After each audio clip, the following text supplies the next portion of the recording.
Assalamu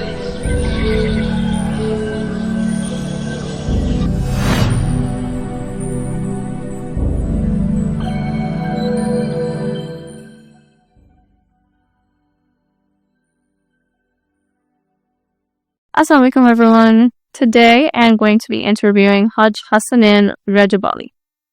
He's a well-known Islamic scholar, lecturer, and educator. He's recognized for his engaging and insightful lectures on various aspects of Islam, including theology, ethics, and contemporary issues facing the Muslim community. Rajabali frequently speaks at Islamic centers, conferences, and educational institutions around the world, aiming to inspire and educate Muslims about their faith. He is also involved in interfaith dialogue and community outreach, promoting understanding and cooperation among different religious and cultural groups. So thank you so much for taking the time to join us today. We are going to talk a little bit about your background and then some of the projects and initiatives that you've been involved in. So let's start with the background. Can you briefly share your background and how your experiences as an immigrant, entrepreneur, and educator have shaped your perspective on social justice issues? Bismillah ar-Rahman ar-Rahim. Alhamdulillah, it's been a blessing to realize that over time, having been raised in the United States, born in Africa, that Allah has given me the opportunity to touch multiple cultures and to be able to speak multiple languages. I think it gives me access to understand the beauty of life. And over time, over my years, I've learned to appreciate the gifts that God has given us. So that has shaped me as a person. I think the core that shapes us as a human being is when we become appreciative. When we appreciate what God has given us, we just see more potential, we fulfill more potentials, and we feel much more satisfied and content within our hearts. So I think it's very important to be appreciative. Absolutely agree. And you touched on this a little bit, but has your faith always been as strong as it is now? And was it kind of something that was implemented within you as you were growing up, or was it kind of something that you found as you went on with your life? Well, it would not be true to say that our faith is always strong from childhood. It's, pretty untrue. I think we all evolve and our faith increases and sometimes it decreases. Sometimes we begin to question more. As we learn more, we start to see more, loose ends in life, which then leads us to more confusion. So over the process, or as we tie the loose knots and we come to those conclusive moments of tying the grand scheme of God's incredible mercy, our faith increases. So I've been going through that journey in my life, and I've reached a stage in my life when it comes to fundamental beliefs in my usul, which is the divine presence of God, the guidance of God through prophets and inner prophets that we have, and the wilaya and the inamat, as well as the day of judgment and the life after this world, has become much stronger than it was. And I'm grateful to God for that. So yes, if you ask me now in terms of my faith at this level, at the level of the usul, at the fundamental beliefs, it's become much more solid than it ever was. And I'm grateful to God for that. But it's an evolutionary process. We learn, and experience is our best teacher. And as we get more experience, as we grow older, and as we are preparing ourselves to exit this world, we become much more aware of the real purpose of life. Yeah. So, it's evident from the way that you speak that you are a devout Muslim, as well as a prominent lecturer on Islam. How does that connection to your faith play a role in your views on social responsibility, particularly when it comes to protecting the rights of children in vulnerable communities? What good is religion and belief in God if we don't fight for social justice? Yeah. It's a fake, belief for not proactive in establishing justice. Tawasaw bil haqq, or tawasaw bis sabr. God, it's a very clear principle in the Quran that everything will lead you to destruction unless you do four things. لَلَّذِينَ آمَنُوا وَعَمِلُوا الصَّالِحَاتِ تَوَاصَوْا بِالْحَقِّ وَتَوَاصَوْا بِالصَّبْرِ. Mankind is at a loss, God says. Innal insana lafi khusr. So if God has negated clearly in the Quran all possibilities except these four, then it is imperative that we do nothing but these four.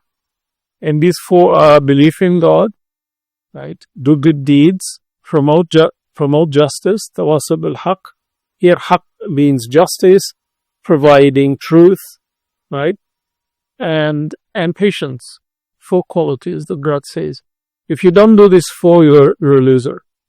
So social justice, justice for the marginal, particularly the most marginalized community or communities in our societies are typically children. They are the most marginalized in life.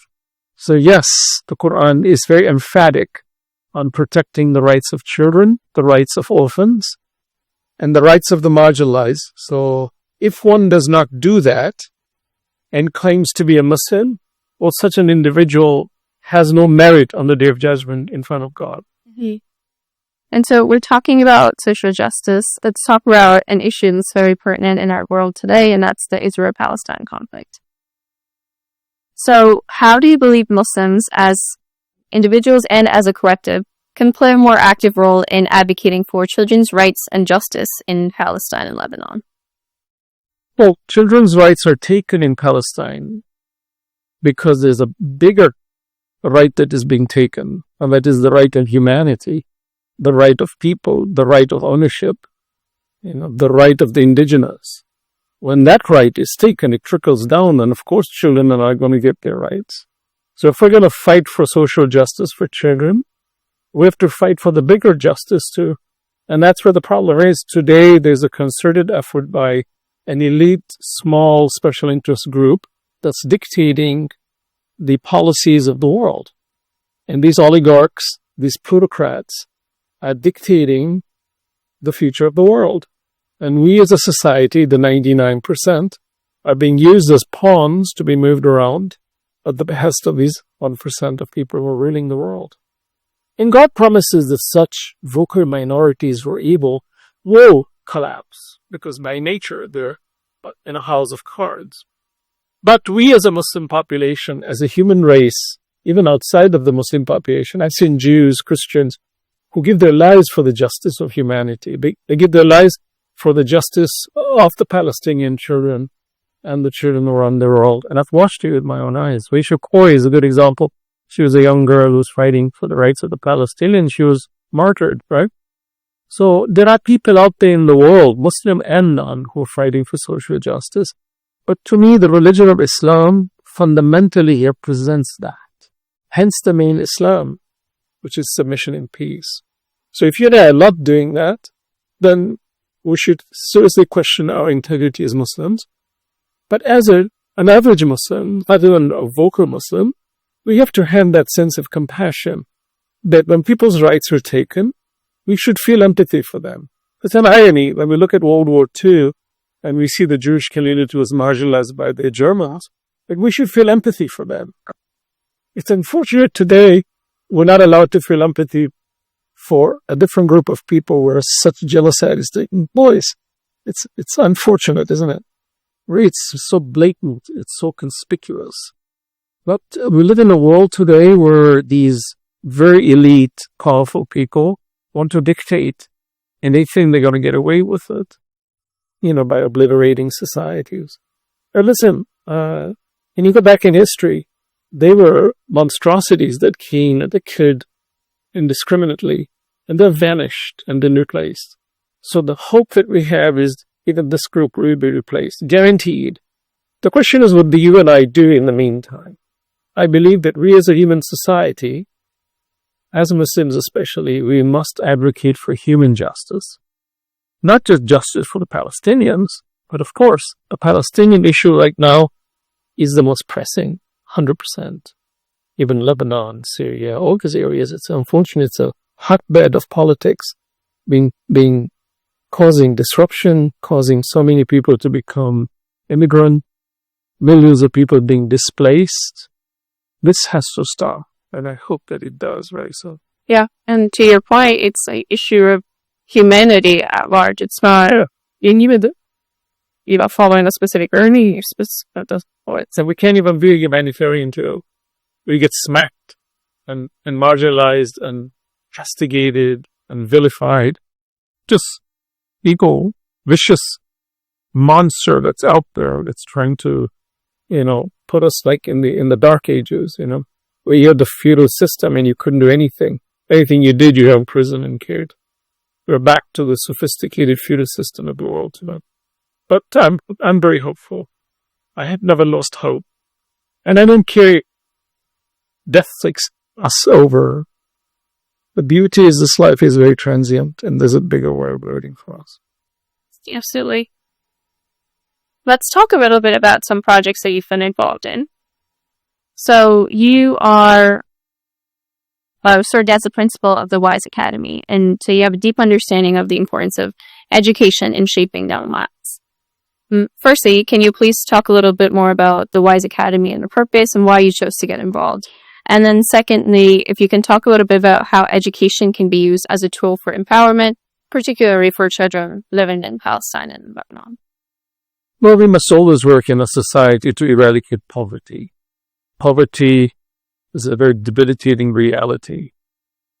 And mental poverty is one of those poverties that must be worked against.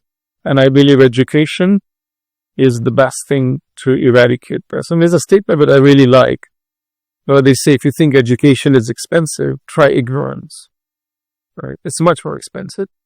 So we have to embark in that way where we educate our next generations, empower them, and give them hope and understanding through good role leadership, and to build an institution that sort of pushes all the buttons of productivity in order to provide our children the best avenues to achieve high levels of success in life. So that's what we do at the Academy. And I'm very excited about that. And I think it trickles down when it comes down to talking about children who are marginalized like in Palestine, in Lebanon, in those parts of the world. It trickles down. Because if we can build good leaders tomorrow, well, legislation will change and peace will prevail. So I'm a long-term thinker. Yeah, I feel short-term solutions are good, but the most effective way of leaving a legacy behind is long-term. And education is a long-term legacy. Absolutely. Yeah, and there's a sort of common theme that I've seen in speaking with a few of the other speakers as well, is that, you do whatever's in your power and you make that individualistic change, and that can eventually lead to, the change in a bigger group of people, so everybody has that individual responsibility. 100%. Can you talk about what initiatives or programs you would propose to support the education and development of children in the regions like Palestine and Lebanon, and how can the international community support such effort? It's very hard to educate children when there's war, when there's destruction. Well, you could the war in Ukraine and all those areas, right? Children are displaced, they're marginalized. It's very hard to educate them. They live through a lot of trauma. And then when the battles and the wars end, for the rest of their lives, they're healing from those trauma. So I think it's very, very destructive. Wars are very destructive. Children witness, mutilated bodies, death, blood. This doesn't leave their psyche till they die. So it's very hard to sort of counter that. The only thing you can do is hope that those children will get some level of education. But God is merciful. What is education? Education is experiencing. And I think a lot of children who experience these very, difficult battle zones, they develop a very strong belief system because they've experienced something. Wow. They're not insulated. And as negative as it can be, there's also a silver lining to that. And we're hoping that as educators, we can take that positivity, the silver lining, and build on that and make them more receptive and hopeful. I think it's beautiful when you see those kind of children, they still have faith in God. Despite all the losses, there's faith in God. I think that's very profound. Yes, they're very resilient. And I recently came across a post on social media, and it was a group of people playing in Gaza, praying the namaz on time. And the background is all the buildings are decimated. Yes. I mean, what a vision. No. They had no homes and they're all standing there facing God. To me, if you just took that one image, that's worth more than a million words. Yeah, absolutely. Let's talk a little bit about another initiative called Camp Taha. Your work with Camp Taha, which is Israel's first Muslim-owned camp, focuses on promoting positive values and community engagement. How do you think initiatives like Camp Taha can be scaled up or replicated to support children and communities affected by the conflict? Well, if you have, kids living in communal societies like, refugee camps and so on, if something can be done to kind of give them the avenue to see, at the end of the day, when you look at the camp, what is it about?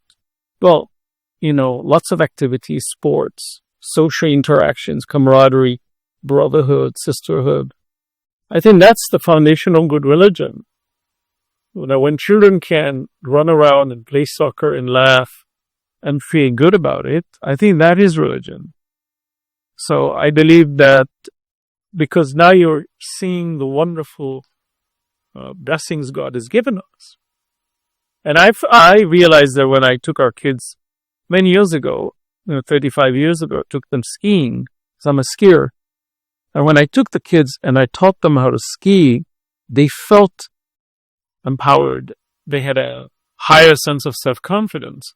And that's why children suffer the most. Identity crisis, self-confidence issues. Those are at the core of their character. And if I can empower a child and say to a child, no, you're very valuable, you're priceless, you're irreplaceable, you're unique in the world, and you've been blessed to exist, and here are your potentials, I think that's the best mode of education.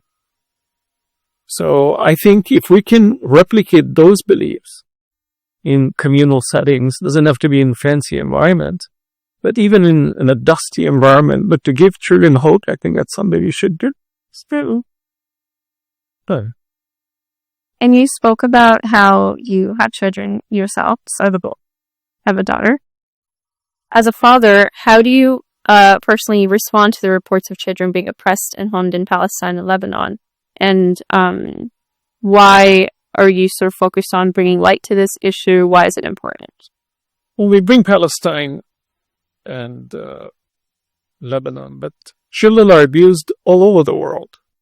There is not a continent where children are not abused. Well, this is a universal principle, although you bring these two, because it is prevalent in our politics today. But I think the marginalization of children across the globe needs to be addressed. Where there are philanthropic groups doing a lot of fantastic work to alleviate some of these burdens, there's never enough to alleviate it completely. But I believe that we need to be very proactive in training and guiding and in financing programs where children can live a more comfortable life, where they don't have to worry about food every day. So I want to end with a couple of questions. As someone who has traveled worldwide to lecture on Islam, what message do you have for world leaders, policymakers, and influencers on the urgent need to protect children's rights? The urgent need is for us to promote the harmony and the good that God has given us, to warn the troublemakers that there's an impending punitive measure, punishment for those who create mischief on earth, and for us to stop preaching hate. I think many people who come as leaders, who take positions of public messages, tend to have snippets of hatred or disputes with other groups, and they promote it, and they train their audiences to decipher differences and to have hatred for the other side. That needs to stop. We're here to be different. No two human beings are the same. So the idea that we should all think alike is preposterous. It'll never happen. Not even a community of like-minded people believe in everything in that community. So this preposterous idea needs to stop. And I believe that we must stop preaching hate, and we must stop passing judgment against other groups of people in condemning them to hell. We should condemn bad behavior. You should condemn people who commit genocide. We should condemn people who are ruthless, careless, godless. And here, when I say godless, I'm talking about people who abuse the system. We have people who then believe in God, but they don't abuse the system. The ones who are abusive, even the ones who preach in the name of God, and then they cause people to go out there and kill each other in the name of God, those kind of people must be subdued or removed from the platforms. But it's not going to happen. It's going to be, the negative voices are always going to be there. But I believe that the vocal minority of the good people needs to have a solid position, and hopefully it can steer the legislation of societies for the future. So I believe that we need to, and then to me, we can talk about the grand problem, but the grand problem is there because we as a society at the human level, at the basic level, we have abandoned a lot of our responsibilities. They're not united. We gossip too much. We find faults in each other. We have social ills within ourselves, within our families. We're destructive, we're disrupted. And then we're saying to the world, let's generate peace. Oh, generate peace in your own house first. Generate peace in your own community first. And that's a very difficult thing to do, because the minute you become inclusive, you start to accept people's differences, you get condemned that you're giving up your principles. And that's the catch-22 of life. But I think we need to gain a little bit of experience and wisdom and see that unity as a society that promotes justice and equity is priority of all of the priorities.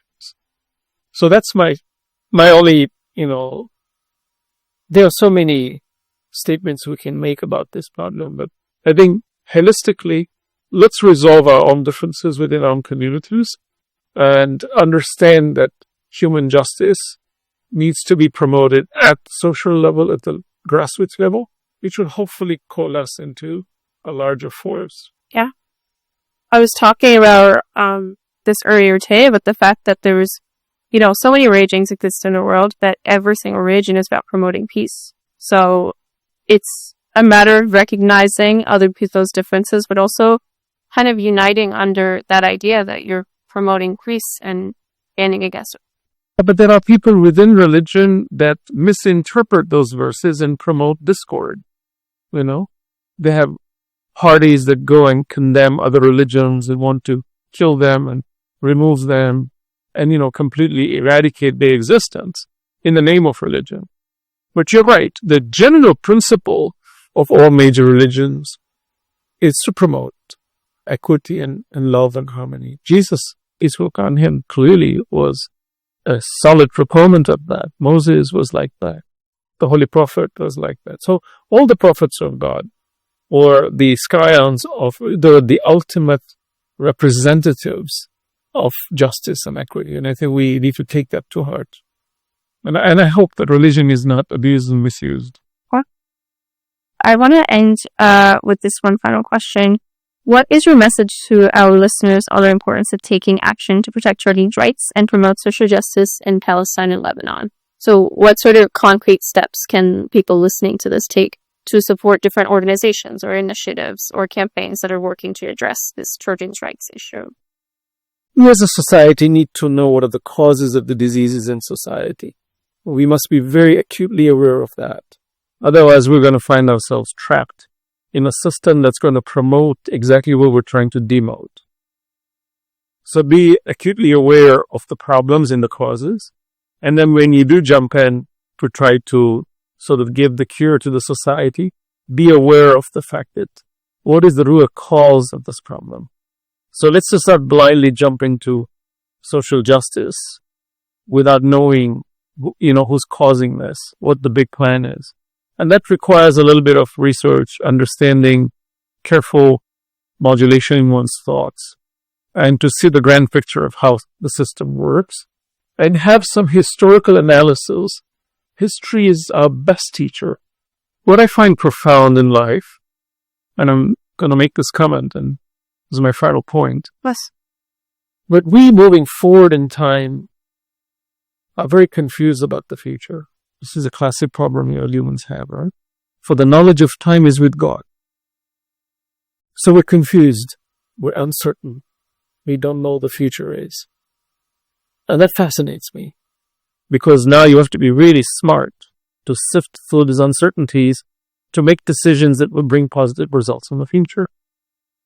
But in hindsight, we almost all have 20/20 vision. It's interesting. Every human being will smile and says, yeah, we have 20/20 vision in the past. Now, what's beautiful about that is that the past has been ensconced. It's been indelibly ensconced. It's encapsulated. It's sealed. Now we, in the present, can investigate the past and understand it and try to understand the dynamics of what really happened. And it can't be changed because it's happened. You can reinterpret it, misinterpret it, but you cannot change history. And I love that. Because me having a 20/20 vision of the past will enable me to have a closer to 20/20 vision of the future. Because the past was the future. It's become the past. So the future will become the past too. So why not take a lesson from the past and understand that with 20/20 vision, there's a cycle in society, there's a rhythm in nature that repeats itself, and understand that and use it for the future. So if we're greedy and we want to acquire a lot of wealth, well, the past has shown us that the greedy people worked very hard and then they died and left everything behind. So that's a lesson you can't change. So why don't we take that lesson and move forward and give up our greediness, because we're going to be like the past. Or we don't believe in it. We feel our greed is going to give us security. People who cheated, who lied, people who pontificated, people who, abusers. Oh, they're gone. They're dust. Guess what? We're going to be the same. If we don't believe in it. But 20/20 vision tells us it is going to happen. So why not take that as a lesson? So I believe that if we as a human race simply took our historical past, applied it to our present choices, and dictated our future, it will be a very smooth system. But often, then the Quran mentions that mankind is oblivious of their future because they are sticking to wrong interpretations of the past. And I think that's really the best lesson I can give. In what I try to understand, that God is very merciful in giving me 20/20 vision in a very precarious world, and I love it. So it's not really precarious. It's only precarious when we're negligent of that lesson. So I tell the societies, be appreciative of God's mercy. Look at the human race and see how magnificent it is. And when you look at a human being who goes through hair transplant, and you look at that person who's lost their hair, and you're saying, well, look, we're so smart with so much technology today. We can manufacture things. Why can't we manufacture hair? We have to use the same person's hair and move it. And God says, what I created is bar none. And you would pay thousands of dollars to move the hair from one spot to another. And God says, when you had it, did you appreciate it? How important it is for you when you lose it. Your whole sense of self-confidence changes. Have you appreciated that? Or we don't. And we're arrogant. God said, look what I've given you. But I think those subtleties of God's blessings will take us to another perspective in life. Because when the principle of life is about the half-full glass. The glass doesn't change. The water that's in it doesn't change. It's the interpretation of the vision that changes. Either it's half empty or half full. We have to teach our society to see the glass as half full so that we all fill it, which is exactly what you're asking. See the glass as half full. Many people, unfortunately, in this world see it as half empty, and they're working hard to empty the rest of the glass. And that's where destruction starts. Yeah, absolutely. That's great insight. Just want to say thank you again for your time. And yeah, it was wonderful to hear with us.